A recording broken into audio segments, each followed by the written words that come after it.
Put them hands together once again for the Lord our Savior Jesus Christ. Lord up in here. Amen. You want to let the devil know that you up and moving about. Amen. All right. Anybody been a rough day for some of you? Come on, come on. Keep it real. Say neighbor. Keep it real. It might have been a rough day for some of you. It might have been a boring day for some of you. Amen. The devil might have been on your tail. Hellhounds were running you down. And you were thinking that if you just get to the house and get your shoes off, Lord Jesus, if I can get in the tub, if I can get a shower, come on, man. Amen. If I can take these weeds out, man. If I can just get all this stuff off of me, then I'll feel a whole lot better concerning about my situation. Amen. But I tell you what, I'm so glad that Jesus saves. No, regardless of what you go through, you know one thing for sure, you're a child of God. If you are saved, and I said if you are saved, there's one thing you definitely do know, that you are a child of God. And not only are you a child, but he left the Holy Ghost keeping power. Because we live in a days and time, baby, you need to be careful. Nobody saying nothing to you. Nobody saying nothing to you. Maybe scoot to the side there. It ain't because I'm going to run, but ain't nobody saying nothing to you. I want to scoot so you can see this board. Amen. You need to know that the devil is real. I ain't talking about nobody with no pitchfork in his hand, with horns sticking out of his head, and a long tail with white teeth. I ain't talking about that type of devil. I'm talking about the devil that amen, dress up in a miraculously suit, carry the Bible, speak in tongues. You don't hear me. Amen. Have Coca-Cola shake. All right, okay. Lift weights at the local club, fitness club. Come on here. Work right beside you. Got Lagerfeld on, red diamond on. Y'all get me? Wear nice heels. She drive a Lexus, drive a Lamborghini. Come on here. Drive up here. All right. Corvette. Making plenty of money. Looking fine. Eating at the nicest restaurant. The devil don't walk around looking tired. He walk around looking prosperous. Because you are when you are prosperous, you are attracted to prosperous things. Matter of fact, you're attracted to people that look like that they know what they're talking about. And look like they know where they're going. Hello? Come on. Ain't no man attracted to an ugly woman. Come on. All right. There ain't no woman attracted to an ugly man. Y'all come on, keep it real. Keep it real.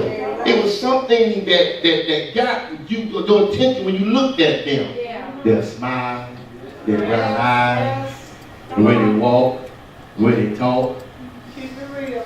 The way they smell. The devil comes with you with what you like. Exactly. You ain't gonna never chase nothing you don't like. Come on, guys. You don't even go to stores that you don't like shopping in. That's right. Come on here. Amen. Can't go there, they ain't got no sale. I don't like them doors. Have a seat, have a seat. Amen. So neighbor, you are fearfully and wonderfully made. And I like it. Amen. Now give yourself a round of applause. Clap for your neighbor that's sitting beside you. Clap for your brother that's sitting in front of you. Clap for your sister that's sitting behind you. Clap for everybody up in here. Raise the roof, raise the roof, raise the roof. Holiness beautifies and make you feel like you're alive. Amen. Amen. I do want to once again thank all of you for traveling to Gilmer, to Bishop Tennyson Church with us as we went to celebrate the occasion. 21 years, I believe, 21 years of pastoring, for preaching, for being on the battlefield for the Lord. That's a long time for anybody to be carrying the word and delivering the people. And some will hear you, and some don't want to hear you. And some will show you just exactly how they feel. And I understand that because I've been pastoring for 25 plus years, me and my wife. Ever since we got married, we've been pastoring. We've been preaching ever since we got married. So God has been moving in our lives. This is just the foundation place of where He stopped us at to build His kingdom here on earth. Amen. Amen. But we thank God. And throughout the course of all that preaching, a lot of folks don't like you. When you start telling the truth. When you start making them see themselves, a lot of folks can't deal with that. That's true. Amen. I've been places where folks came in, I've been places where folks go, and I oftentimes tell them, I told the folks, at one point in our ministry, we was at a point where everybody walked off and left us. They wanted about to meet her. He was a baby, you know. The neighbor came over with his girlfriend. And how I preached that morning, the same way I preached Sunday evening. Amen. You brought it. You don't hear me. You don't hear me. Preaching is based on you knowing that God called you, regardless of how the situation around you seems to look like. You got to know you called and know that you're doing the Master's will. Because if you do not know that, anything will turn you around. Every trick, every wind, every snap of branch, every person that will go by you don't even say how to do it. Everybody that spit at you and look at you, mug you and look crazy at you and talk about you, you just give up and go on about your business. It's not a rich job. The serving the Lord will pay off after a while. Open up your Bibles. Mine is funny, but we're going right back to the same old chapter, Luke 4. Luke 4, verse 18. Luke 4, verse 18. And the reason why I'm getting out the way is because I want you to see this. It's intriguing to me because Prophetess Lewis said the Lord had told her to put this board back up. Because people need to see what habits that turn into an addiction. That addiction, that if they're not careful, they're going to need a full deliverance. And the reason why I'm looking at this, and I'm going to say some things about this, and this ties in, because we are a deliverance ministry. And a lot of times God keeps reminding me, we're not a prosperity ministry, although we do prosper. But we're not a faith-based ministry, just faith, although we have to have faith. We're not a name and claim it, although we speak His word, but we are a deliverance ministry. A ministry that establishes, rebuilds, and restores broken lives. A place for all people, black, white, Hispanic, yellow, blue, green, orange, turquoise. Amen. You'll fall out your chair, you see a turquoise person walk past you. Jesus. Amen. It ain't in the skin. The neighbor, it ain't in the skin, but it's in the heart. Amen. Luke, the 4th chapter, verse 18, where we're coming from. And I'm going to read it. And I'm reading that Amplified. And I understand that sometimes my Amplified does not coincide with their Amplified, but in some parts and pieces it does. But if it does not coincide, just listen to what I say. So I'm reading from the Amplified. And Jesus makes the statement again, that the Spirit of, not again, because we're talking about it again, the Spirit of the Lord is upon me. I can't do nothing without God's approval. It has to be upon me in order for me to be able to operate the way that we operate. Because see, this is God's business. And God's business is people business. And if you don't like people, you're in the wrong business. All right. Regardless of how they treat you, look at you, respect you, disrespect you, it doesn't matter. He didn't save you for them to respect you. He didn't save you for them to bake you a cake every weekend. He didn't save you for them to pay for your gas. He didn't save you for them to pat you on your back. He didn't save you and anoint you for that particular point and that reason. He saved you for his purpose. For you to be able to do what he wants you to do when he tells you when to do it. But you got to be listening. Yes. And you can't go off of what you think and how you feel. Because see, sometimes I feel like a nut and sometimes I don't. You know, my own tongue. Go ahead, boy. That's right. So I can't base things on my feelings. And he said the Spirit of the Lord. That means God talked to the Spirit. And the Spirit came down and the Spirit led on because it was doing what it was told to do. It led on to release the gifts, the benefits, the works in which he wanted us to do.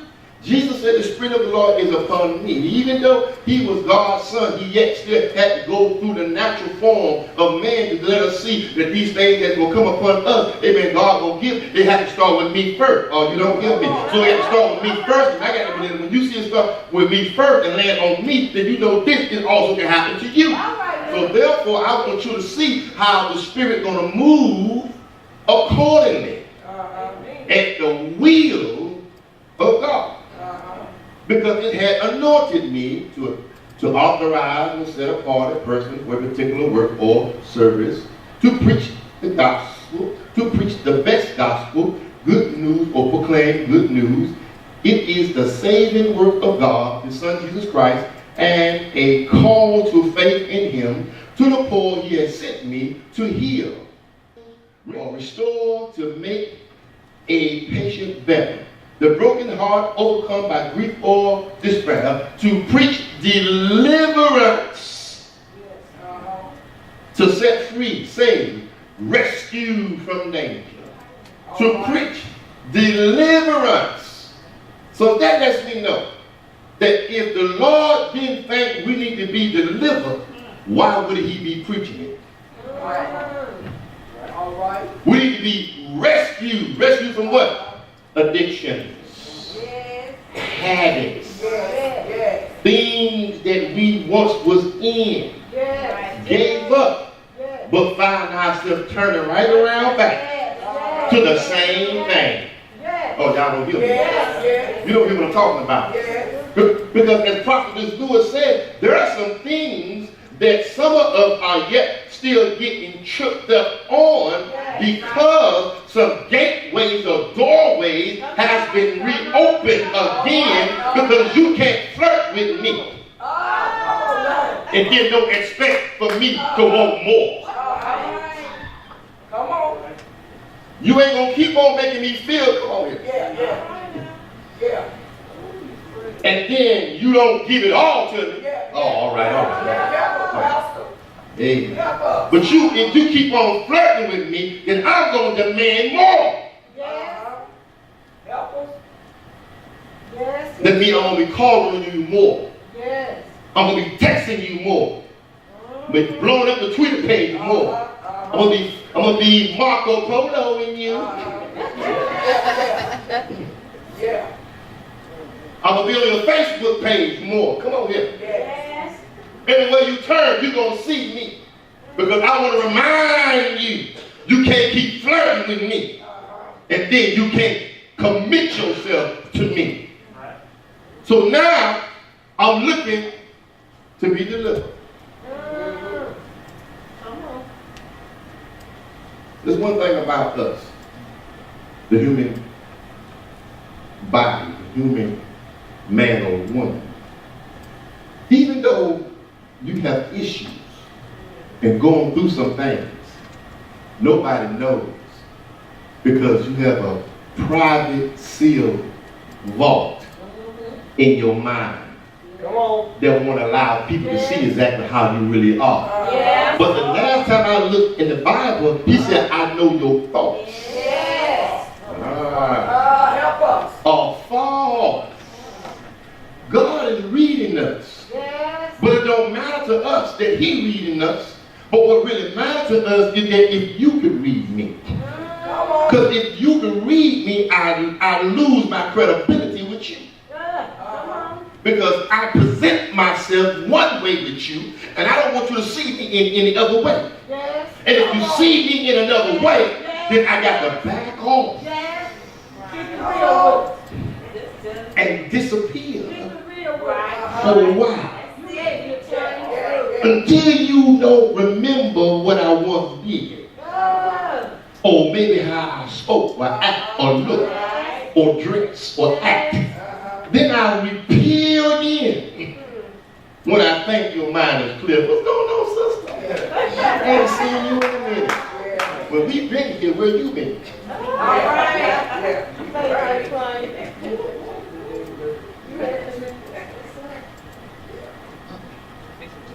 Isn't the human mind something?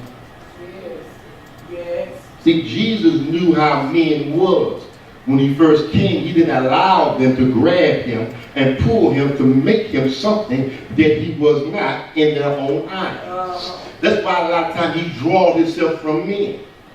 Because he didn't want them to try to pump him up to be some great man riding on a stallion with a sword in his hand to bring deliverance to them from the Roman government, but he rode in on a donkey to show that he was meek and lowly. And the work that I do is not my own. He always told people that I'm not here to do my will, but the will of him that sent me. Never take credit whenever you do something, because it's not yours know-how. It is God. So we want to talk about deliverance, going through the process. Deliverance,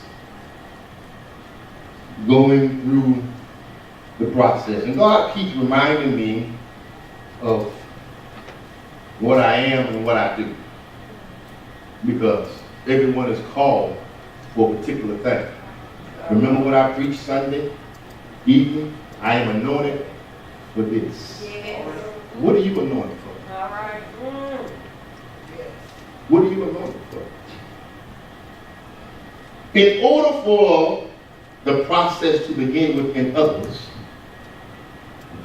it must first start with the one who has been chosen for the mission.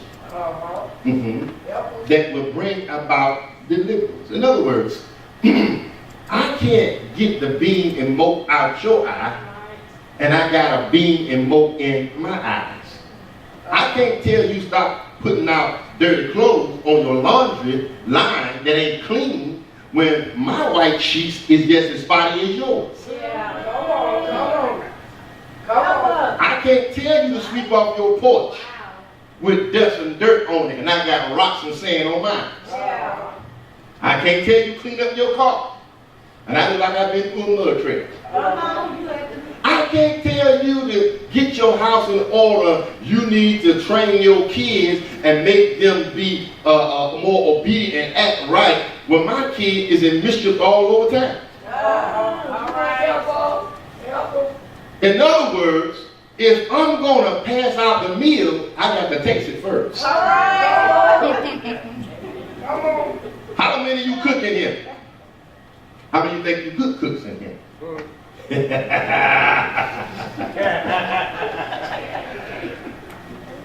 You're going to taste everything you cook, right? Yes, sir. Why? Because you want to make sure that what you put in the ingredients is the right ingredients. Yes. And you want to make sure you ain't got too much salt, too much sugar, too much spice. You want to make sure that you got the right ingredients in anything or whatever it is that you're making, because you want to make sure that it tastes good. And if it tastes to you. That's right, brother. My brother Brown. I keep calling. Make you slap your mama. Then you know that it's going to be good to who you give it to. Yes. Now, a good cook loves to hear people say how good their food is.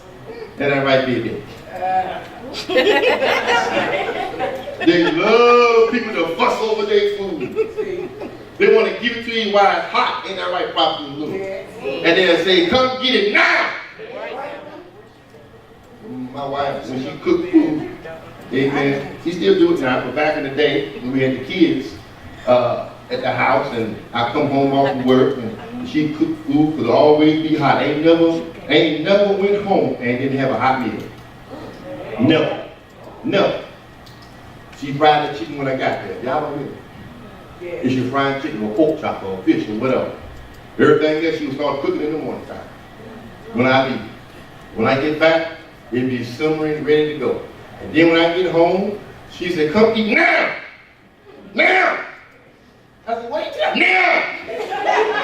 Now! Get you up now! It's hot, and I want you to eat it now. And I found out food tastes a whole lot better when it's hot. Because it's fresh. Some of y'all must have ate fresh food before. When I live by myself, amen, I microwave everything. Y'all ain't listening to me. All right. But it was fresh. So how can I talk about deliverance if I never experienced deliverance? At some point, or some place in my life. Now, each of these things is a case of deliverance. Come on now. And see, when you talk about deliverance, first thing folks talk about is porno and sex. No, what about the pills you take? What about the pills you still sipping on? What about the cocaine that's in the can and the coke? And what about the diamonds and, oh, you a thug and you want to smoke a joint or smoke a black and mild and you still throwing the dice and money is the thing, money. I get my gun and shoot you for money. Some of you credit card freaks. You see all these credit cards? They was hers. Believe me, they was hers. And I had test okay. What she had, I had. Except for J.C. Penney's and Screws and amen, the shopping places for the lady. I didn't food them things, but you know, everything else. I had. Too many credit cards. You being pimped by the system. So that means that we have to be delivered from something. If it ain't nothing but authority. Come on. And Tracy gave a good example. Not knowing how to manage. Come on here. See, it's the little things that you think that don't mean nothing, that are big things in your life that cause you to go down a slope where you can't stop rolling. Until you hit the bottom.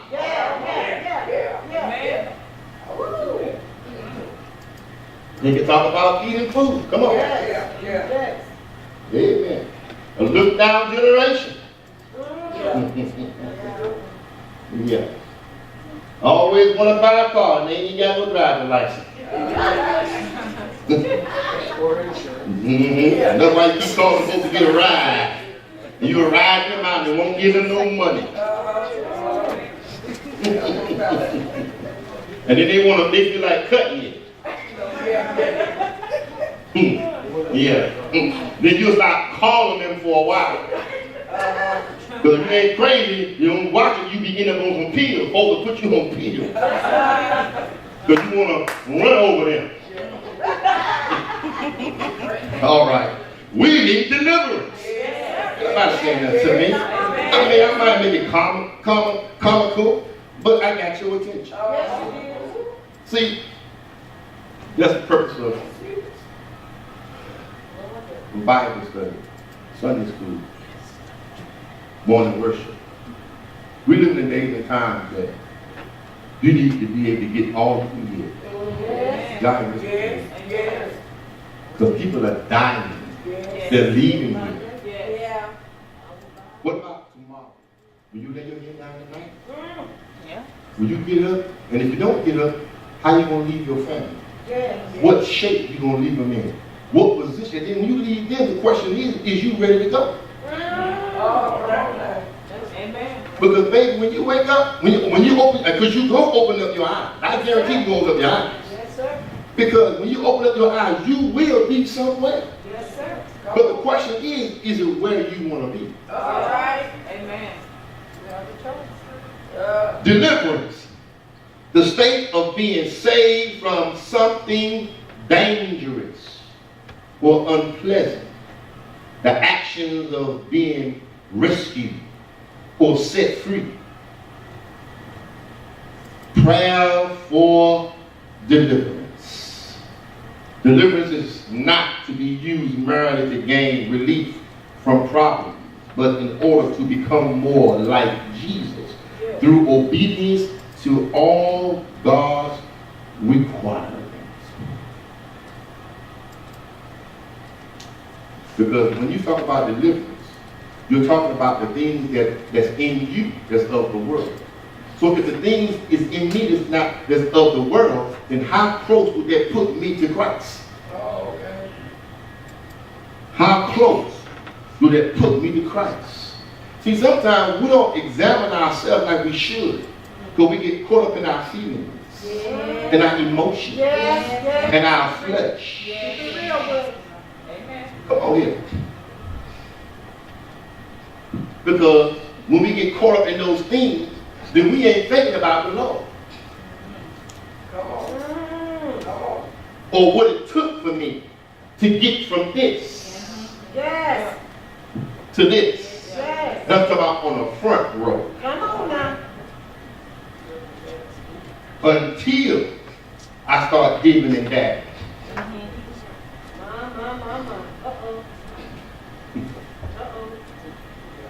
Until I start looking at late night TVs and they be showing all this stuff about, amen, how to get your groove on, how to be with the woman that you want to be with.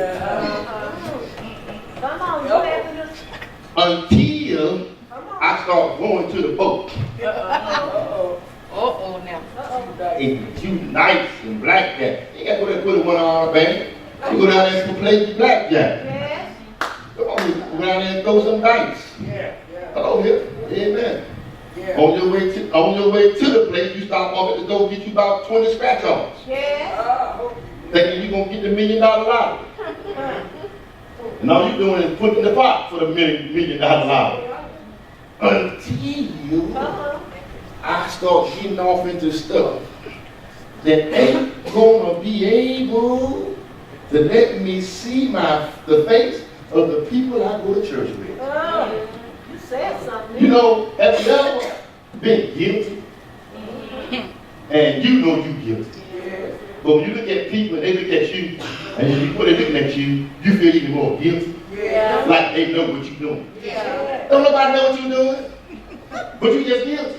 But you know what you're doing. So you feel guilty. And you say, everybody looking at me. Everybody judging me. Everybody watching me. What's wrong with these people? No, what's wrong with you? And after a while, you miss. You miss one Sunday.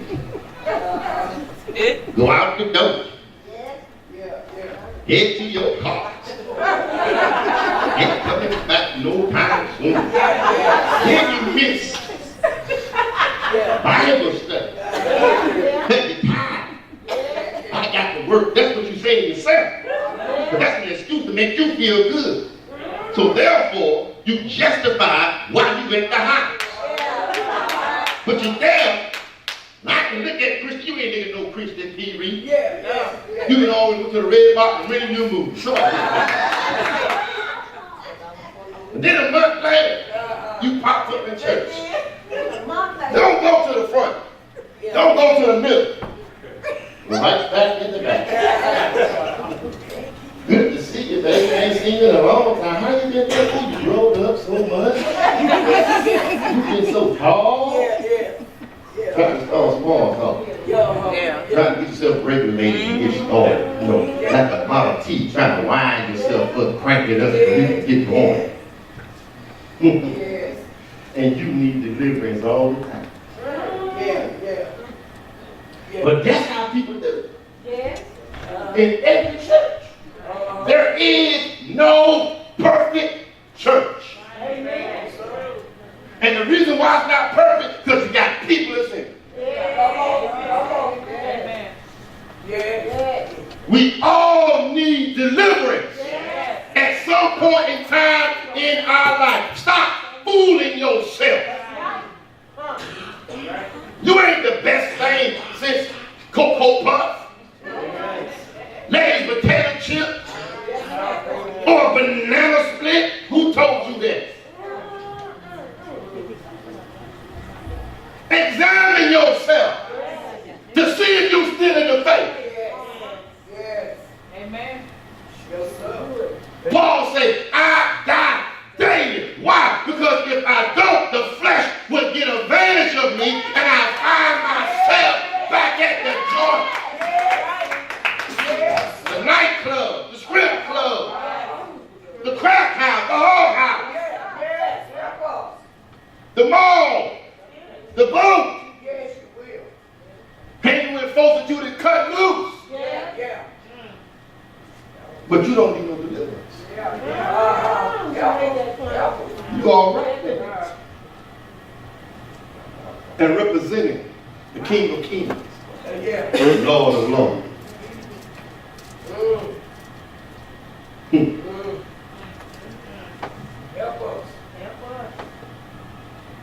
There are seven steps in deliverance. Now, I don't profess to know everything. I ain't the smartest man in the world. Ain't the intelligent man in the world. I didn't even go to theology school. I'm just trying to get saved.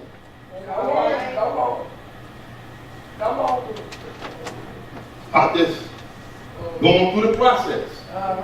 Every day after day. I come here every morning, get on my knees, and pray. After I text everybody in the morning time, I get on my knees and I pray about myself, about the church, about the people in the church, about the sick folks in the church, about the folks that, amen, need to be delivered. Come on here. The folks in the street that need to be saved. That's what I do. But I always put myself first. Because in me, my flesh, dwell no good thing. Oh, you're the pastor. You're the apostle. You're the leader. That's right, say it again. And she ain't singing Lionel Richie neither.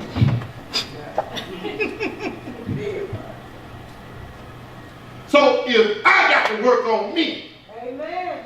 what do that say about you? Amen. Yes, sir. Romans 12:3 says, "For I say through the grace given to me, to everyone who is among you, not to think of himself more highly than he ought to think, but to think soberly, as God has dealt to each one a measure of faith. Whereas we have many members in one body, but all the members do not have the same function." What scripture was that again? Romans 12:3. Romans 12:3. This is Bible study. Amen. That means you can write down scriptures. You can ask questions. Hello. God just never do. Right. Hey, but never thought you would hit back on my corner. That's the purpose of Bible study. Amen. To get an understanding. And all that. Okay.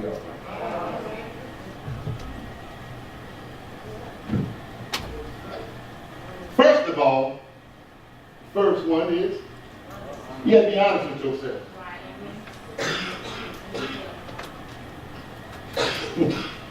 Thank you. You got to be honest with you. One must be honest with himself and with God. Yes. Amen. Is expected, and I did say expected, to receive God's blessings of deliverance. You got to be honest.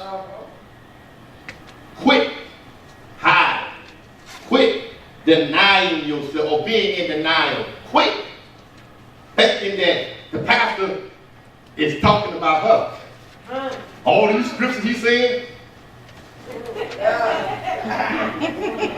boy, she's a booger in the bag. I know he's talking about Ricky. I know it. Because Ricky fits all of these symptoms. But you're not being honest.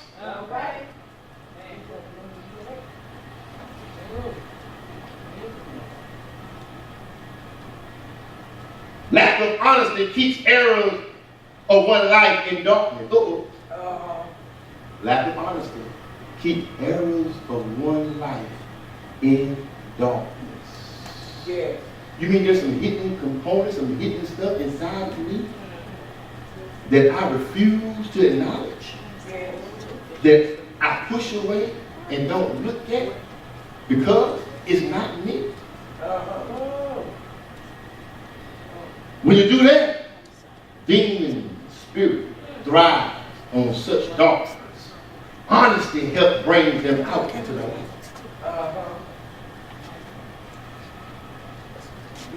The devil loves when we deny stuff. That ain't me. Ain't me. I remember when I used to watch wrestling. Ric Flair was booging it back. He was something else with his wife. Woo! Swinging his hair in the head back in the day. And then he said, who you gonna believe? Me or your lying eyes? Woo! Who you gonna believe? Me or your lying eyes? Honest. Any sin not confessed or repented of gives the demon, guess what? A legal right. Oh, now we going law-wise now. You give them a legal right to remain. You just legalize their actions in your life. I'm going to read these two scriptures and we're going to be through for now. Psalms 32:5 says, I acknowledge my sin unto thee, and my iniquities have I not hid. I say, I will confess my transgressions unto the Lord, and thou forgettest the iniquity of my sins. Psalm 139:23 says, search me, O Lord, and know my heart. And that's another thing. Quit saying the Lord knows my heart. Because if the Lord truly knows our heart, some of us wouldn't be living. Amen. Because he definitely do truly know our hearts. Do you not know that even before a lot of times that things transpire in your life, your heart already sit and seal the things that God already moved on? When you ask God to do something, you already seal in your heart that you're going to do this and you're going to be true. And God already moved. Because you didn't seal it in your heart. Because he knows that when you seal something in your heart and say something to him out of your heart, he knows it's real. And it causes him to move out of your heart, not by just your words. Out of the heart comes what? The issues of life. Try me, know my thoughts, and see if there be any wicked in me, or any wicked ways in me, and lead me in the way everlasting. How many times have you asked God to try you? How many times have you asked God to lead you, to guide you, to bring you to a place? Come on. Oh yeah. His will be done. Tracy said that his will be done. That raises another question. How many times has God's will been done in your life?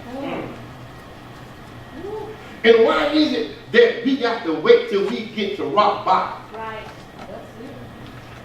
Or broken, or crushed? Because it's not until we get broken and crushed that we lean on it. We think we're so much. We're so big and strong and powerful. We don't need God. Not until He shows us and humbles us and says, yeah, you're not all that, are you? No, Lord, you're right. I'm not. Not without you.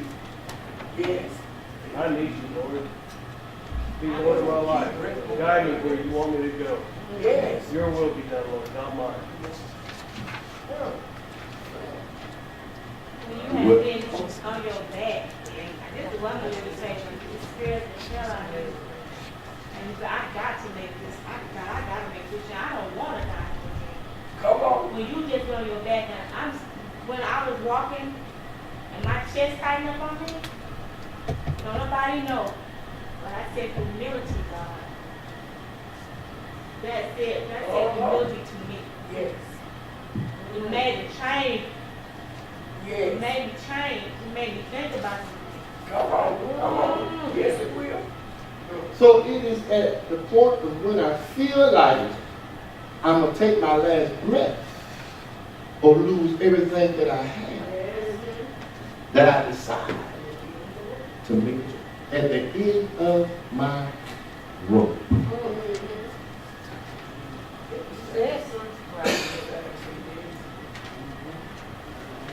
I mean, it ran into a sign that said dead end. Amen. And guess what it says? No turning around space. That means sometimes we got to back out. Yes. Yes. Yes. And I hope you're a good back. Exactly. Yes. What you say, Ricky? Or deal with what you're at the end. When it is, you got to deal with whatever God got you. That's You right. got to lay there and take.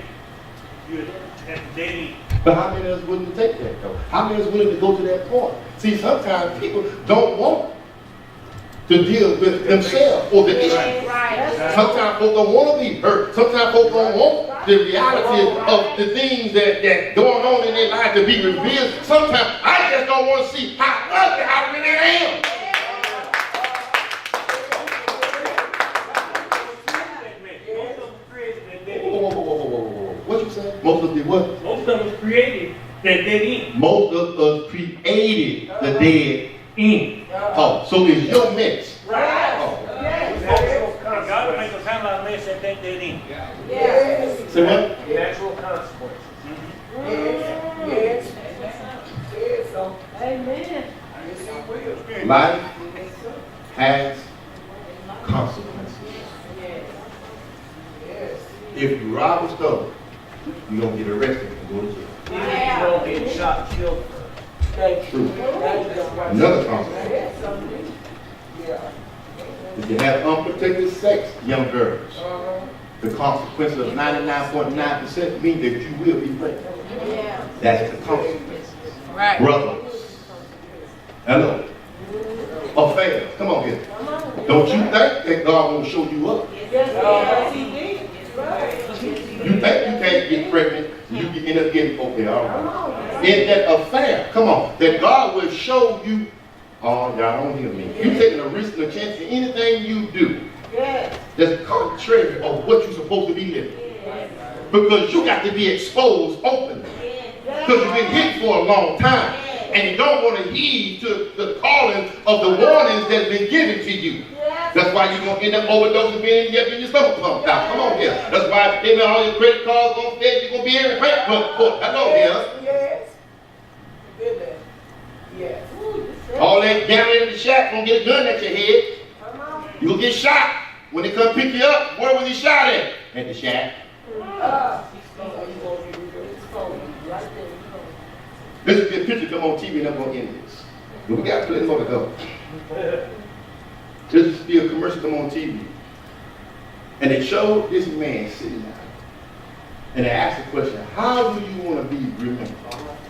He will remember getting shot and killed trying to steal property. Yeah. Yeah. remember that. I remember. So how do you want to be remembered? Give the Lord a round of applause.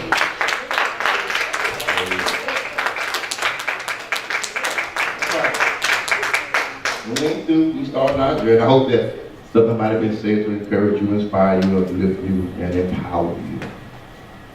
Because our purpose is that we all, see, my purpose is this. I want everybody to make it.